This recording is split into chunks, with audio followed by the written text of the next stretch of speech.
Good morning. ધોરણ 6 વિષય ગણિત ચેપ્ટર નંબર 3 સંખ્યા સાથે રમત. તેમાં આપણે પહેલા જોઈએ અવયવ કોને કહેવાય. તો કે જે સંખ્યા આપેલી સંખ્યાને નિશેષ ભાગી શકાય તે સંખ્યાને આપેલી સંખ્યાનો અવયવ કહે છે. વ્યાખ્યા લખીએ.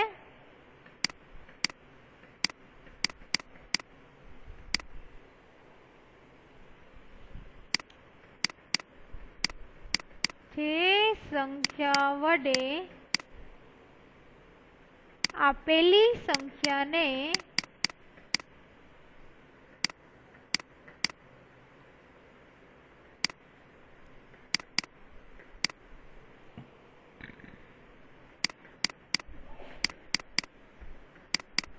નિશેષ ભાગી શકાય તે સંખ્યાને આપેલી સંખ્યાનો અવયવ કહે છે.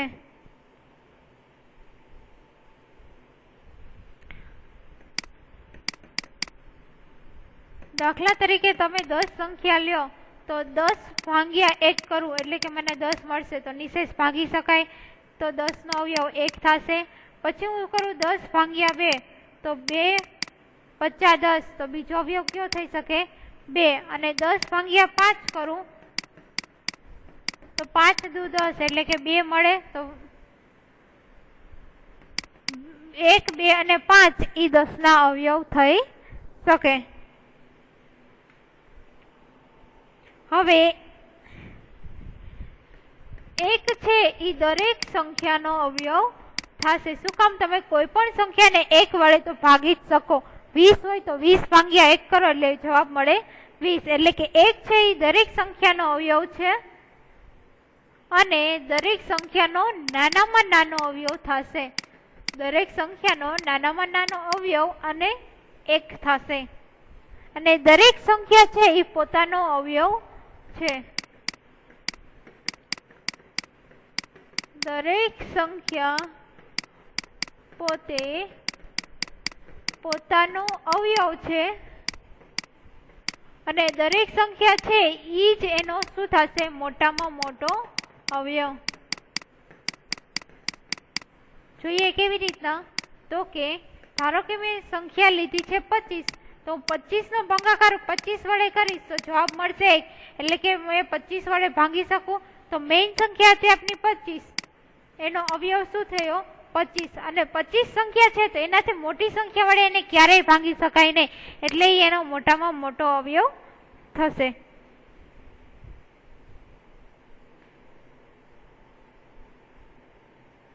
હવે જો 25 નો મોટામાં મોટો અવયવ 25 છે એના કરતા મોટી સંખ્યા હોઈ શકે નહીં તો કોઈ પણ સંખ્યાનો અવયવ કાં તો એના જેવડો હોય 25 નો અવયવ કાં તો 25 હોય એટલે કે કાં તો સંખ્યાની બરાબર હોય અથવા તો સંખ્યાથી નાનો હોય. ક્યારેય એનાથી મોટી સંખ્યા એનો અવયવ હોઈ શકે નહીં.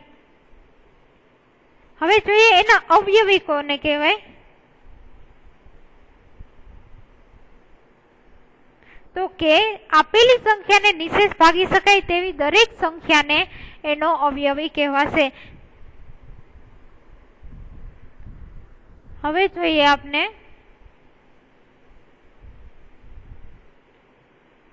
સ્વાધ્યાય 3.1. એમાં દાખલા નંબર 1 છે કે નીચેની તમામ સંખ્યાના અવયવ લખો. એમાં પહેલી સંખ્યા છે 24. હવે 24 ના અવયવ લખવા હોય તો ક્યાં ક્યાં આવશે તો કે 1 આવશે કારણ કે 24 એકા 24. પછી તો કે 12 દુ 24 થાય એટલે કે 2 આવશે.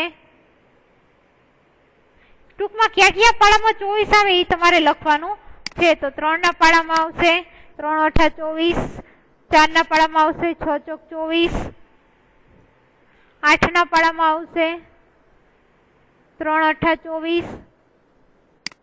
પછી પાછા 6 ના પાડામાં આવશે 6 ચોક 24. પછી 12 દુ 24 અને 24 એકા 24. હવે તમે જુઓ બે પાડામાં આવતા હોય, ધારો કે 3 8 24 ને 8 13 24, તો તમારે 3 અને 8 બંને અવયવ લખવાના થશે. અહીં જો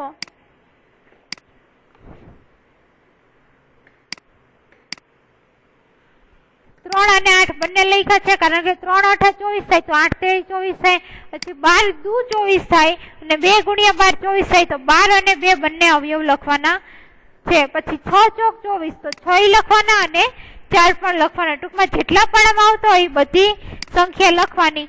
એમાં બે સંખ્યા હંમેશા ફિક્સ હોય, એક તો હશે 1 અને એક તો કે સંખ્યા પોતે. બીજું છે 15, તો 15 ક્યાં ક્યાં પાડામાં આવશે? એક તો હશે જ બધાનો, પછી 3 50 15 અને 5 13 15 અને છેલ્લે સંખ્યા પોતે એટલે કે 15. ત્રીજું છે 21, તો 21 માં કોઈ પણ પેલો સંખ્યા કઈ આવશે? 1, પછી 3 7 21 એટલે કે 3 અને 7 બંને લખવાના અને પછી સંખ્યા પોતે એટલે કે 21. બે અવયવ ફિક્સ હશે, એક 1 અને બીજો સંખ્યા પોતે. એના પછી છે 27 12 20 18 23 અને 36. 27 ના જોઈએ. પેલા આવશે સંખ્યા પોતે 1, પછી 3 9 27 એટલે કે 3 અને 9 પછી સંખ્યા પોતે એટલે કે 27. 12 માં જોઈએ 1 2 6 12 એટલે કે 2 અને 6 બંને આવશે, 3 ચોક 12 એટલે કે 3 અને 4 બંને આવશે અને પછી આવશે 12. 20 માં જોઈએ તો કે પેલા આવશે 1 4 25 એટલે કે 4 અને 5 બંને શું કામ લખી છે કે 4 25 એટલે કે 4 ગુણ્યા 5 20 થશે. ફરીથી 5 ના પાડામાં આવશે 5 ગુણ્યા 4 એટલે કે 4 અને 5, પછી આવશે 10 દુ 20 એટલે કે 2 અને 10 બંને અને પછી આવશે સંખ્યા પોતે 20. પછી છે 18, તો પેલા આવશે 1, પછી 9 દુ 18 એટલે કે 2 અને 9, પછી 3 6 18 એટલે કે 3 અને 6 અને પછી આવશે સંખ્યા પોતે 18. 23 એકે પાડામાં ન આવે તો 1 અને 23. કોઈ પણ સંખ્યાના બે અવયવ તો હોઈ શકે, એક સંખ્યા 1 અને બીજું સંખ્યા પોતે. 36 આવશે તો કે 1, પછી 18 દુ 36 એટલે કે 2 અને 18 બંને આવશે, પછી 12 13 36 એટલે કે 3 અને 12 આવશે, 9 ચોક 36 એટલે કે 4 અને 9 આવશે, પછી 6 36 એટલે કે 6 ગુણ્યા 6 6 6 2 આવશે અને પછી સંખ્યા પોતે એટલે કે 36. અવયવ લખવાના થાય તો એ સંખ્યા ક્યાં ક્યાં પાડામાં આવે છે, ક્યાં ક્યાં ઘડિયામાં આવે છે એ લખવાનું રહેશે. પેલો દાખલો પૂરો થાય છે. બીજો દાખલો જોઈએ. એમાં કીધું છે પ્રથમ 5 અવયવી લખો. એમાં એક છે 5, બીજી રકમ છે 8 અને ત્રીજી રકમ છે 9. અવયવી એટલે તમને જે સંખ્યા કીધું હોય એનો 1 2 3 4 5 ક્રમ વાઇઝ તમારે ગુણાકાર કરવાનો. ટૂંકમાં તમારે એનો ઘડિયો લખવાનો એટલે કે આવશે 5, પછી 2 વડે ગુણાકાર કરશો 10 15 20 અને 25. 5 કીધા હતા.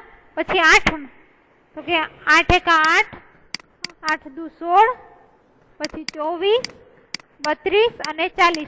ટૂંકમાં તેનો ઘડિયો લખવાનો છે. 5 નો ઘડિયો લખો. 5 એકા 5 દુ 10, 5 તેરી 15, 5 ચોક 20, 25 25. 5 અવયવ કીધા છે એટલે 5 સુધી ગુણાકાર કરશો. 8 એકા 8, 8 દુ 16, 8 તેરી 24, 8 ચોક 32, 8 50 40. 9 નો લખીએ તો કે 9 એકા 9, 9 દુ 18, 9 તેરી 27, 9 ચોક 36 અને 9 50 45. ટૂંકમાં આપણે 9 નો પાડો લખો, જે સંખ્યા કીધી હોય એનો પાડો લખો, અથવા તો તમે બીજી રીતે કહી શકો તો પેલા જે સંખ્યા છે એનો 1 સાથે ગુણાકાર કર્યો, પછી એનો 2 સાથે ગુણાકાર, 3 સાથે, 4 સાથે અને 5 સાથે. આવી રીતના કન્ટિન્યુ તમારે 1 2 3 4 5 એમ ગુણાકાર કરો તો એ તમને અવયવી મળશે. આ શું મળ્યું?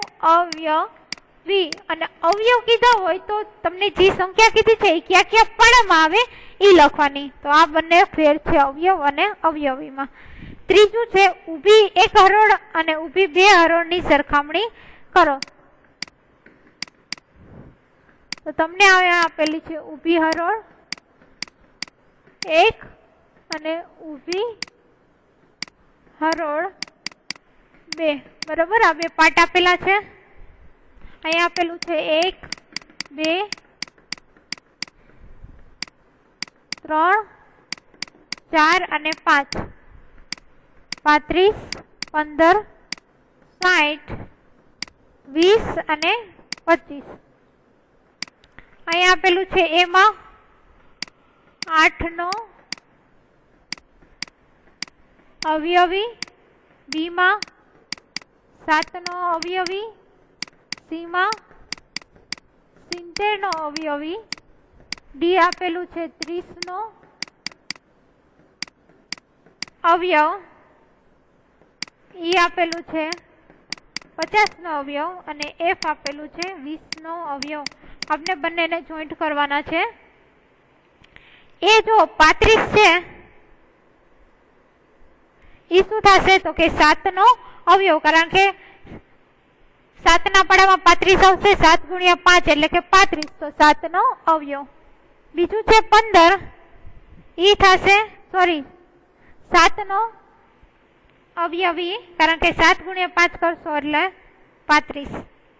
બીજું છે 15 તો 30 નો અવયવ થશે, કારણ કે 30 ભાગ્યા 15 કરશો એટલે જવાબ મળશે 2. તો તમે 30 ને 15 વડે નિશેષ ભાગી શકો છો. ત્રીજું છે 60,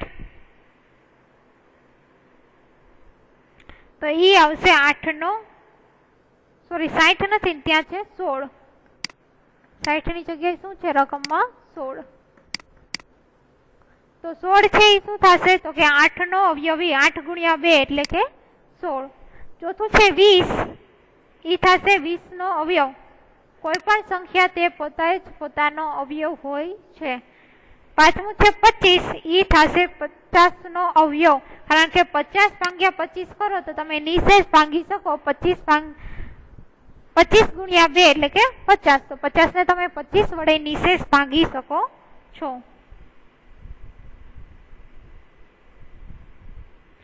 ચોથો દાખલો છે 100 થી 9 સુધીના બધા અવયવી લખો.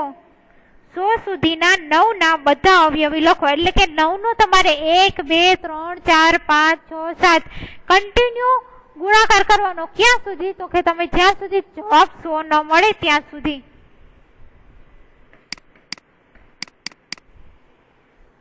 ચોથો દાખલો છે 100 સુધીના અવયવી લખવાના છે. તો આપણે 10 સુધીના તો આપણે બધાને પાડો આવડતો જ હશે 9 નો, તો ત્યાં સુધી આપણે પેલા લખી લઈએ.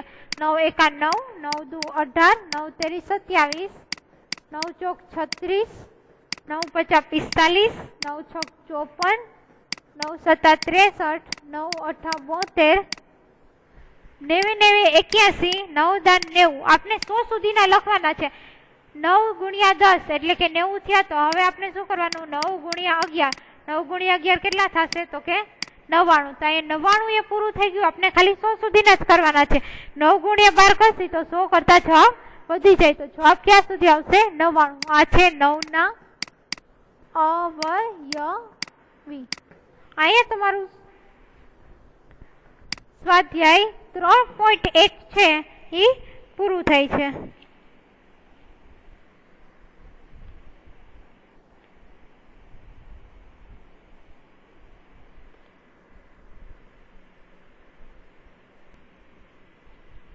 હવે એના પછી આપણે સમજીએ કે એકી સંખ્યા કોને કહેવાય અને બેકી સંખ્યા કોને કહેવાય.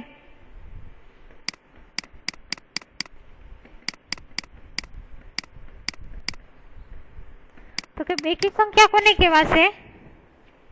બે વડે જેને તમે નિશેષ ભાગી શકો. નિશેષ એટલે કે શેષ ન વધે એવી રીતના તમે ભાગી શકો એ સંખ્યાને કહેવાશે બેકી સંખ્યા. અને જો તમે એકી સંખ્યા કોને કહેવાશે? તો કે બે વડે ભાગી ન શકાય ઈ સંખ્યા હશે એને કેવી સંખ્યા કહેવાશે? તો કે એકી સંખ્યા.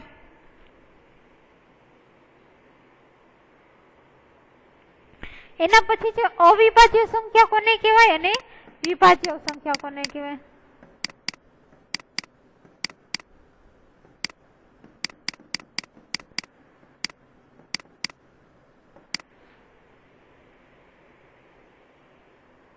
હવે અવિભાજ્ય સંખ્યા એને કહેવાય કે એક અને બીજું પોતે, જે સંખ્યા પોતે છે એ બે જ અવયવો કહેવાય, એને કહેવાય છે અવિભાજ્ય સંખ્યા.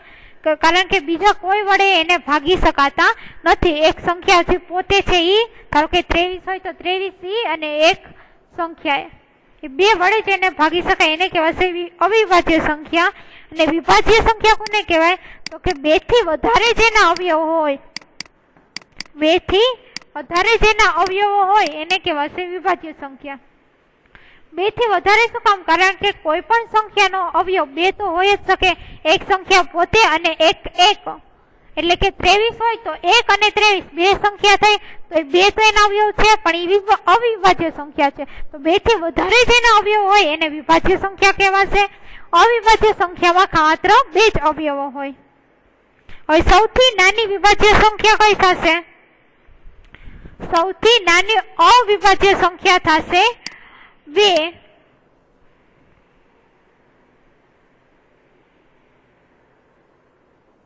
અને સૌથી નાની વિભાજ્ય સંખ્યા કેટલી થશે? તો કે 4. ધ્યાન રાખજો, સૌથી નાની અવિભાજ્ય સંખ્યા થશે 2, સૌથી નાની વિભાજ્ય સંખ્યા થશે 4. 1 છે એ અવિભાજ્ય સંખ્યા પણ નથી અને વિભાજ્ય સંખ્યા પણ નથી. આ એક ખાસ ધ્યાન રાખજો કે 1 છે એનો સમાવેશ અવિભાજ્ય કે વિભાજ્ય સંખ્યામાં થતો નથી. હવે જોઈએ સ્વાધ્યાય 3.2.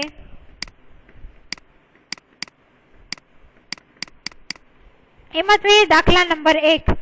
કોઈ પણ બે એકી સંખ્યાનો સરવાળો અને બેકી સંખ્યાનો સરવાળો શું થાય?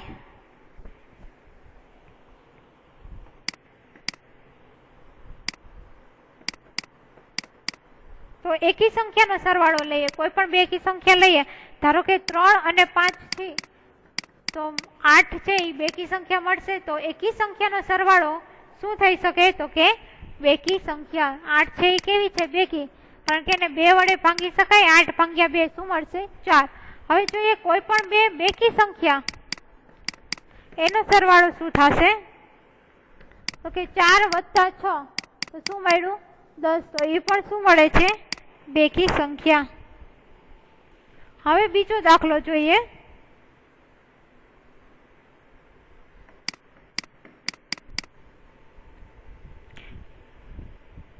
નીચે જણાવેલા વાક્યો સાચા છે કે ખોટા તે જણાવો. એમાં એ વાક્ય છે કે 3 એકી સંખ્યાનો સરવાળો બેકી સંખ્યા છે. તો કે આવશે વિધાન ખોટું, કારણ કે 3 એકી સંખ્યા લઈએ 5 વત્તા 7 વત્તા 9 તો જવાબ મળશે 21. 21 ને તમે 2 વડે નિશેષ ભાગી શકો નહીં. બીજું છે બે એકી સંખ્યા અને એક એકી સંખ્યા એનો સરવાળો બેકી સંખ્યા છે. તો કે સાચું. બે એકી સંખ્યા એટલે કે 3 અને 7 એકી સંખ્યા છે અને એક બેકી સંખ્યા એટલે કે 4. બે એકી સંખ્યા 3 અને 7 એક બેકી સંખ્યા 4 એનો સરવાળો કેટલો આવશે? તો કે 14. 14 છે એ શું છે? બેકી સંખ્યા. તો વિધાન તમારું સાચું. એના પછી છે 3 એકી સંખ્યાનો ગુણાકાર એકી સંખ્યા છે. તો કે સાચું. 3 એકી સંખ્યા લઈએ 3 ગુણ્યા 5 ગુણ્યા 7 એનો ગુણાકાર કરીએ જવાબ મળશે 105. તો એ કઈ સંખ્યા આવી? તો કે એકી સંખ્યા. એટલે વિધાન સાચું. જો બેકી સંખ્યાને 2 વડે ભાંગવામાં આવે તો ભાગાકાર હંમેશા એકી સંખ્યામાં હોય. ખોટું. હંમેશા બેકી સંખ્યામાં હોય એવું, સોરી, એકી સંખ્યામાં ન હોય. ધારો કે 10 ભાગ્યા 2 કરી તો મળશે 5. આ એકી સંખ્યા આવી, પરંતુ તમે 16 ભાગ્યા 2 કરો તો શું મળશે? 8. 8 એ કેવી છે? બેકી સંખ્યા. એક વખત એકી આવી, એક વખત બેકી આવી. એટલે કે હંમેશા એકી સંખ્યા હોય એવું બને નહીં. ક્યારેક એકી સંખ્યા પણ આવી શકે અને ન પણ આવી શકે. એના પછી છે બધી જ અવિભાજ્ય સંખ્યા એકી સંખ્યા છે. તો શું આવશે? ખોટું, કારણ કે 2 છે એ અવિભાજ્ય સંખ્યા છે.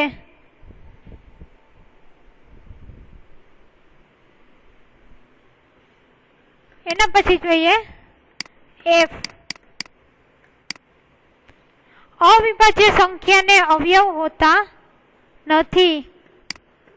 વિધાન આવશે ખોટું, કારણ કે કોઈ પણ સંખ્યાને 2 અવયવ તો હોય. ધારો કે એક અવિભાજ્ય સંખ્યા 7 લઈએ, એને પણ 1 અને 7 2 અવયવ તો હોય જ. અહીંયા સુધી રાખીએ, બાકીનું આપણે આવતા લેક્ચરમાં જોઈશું.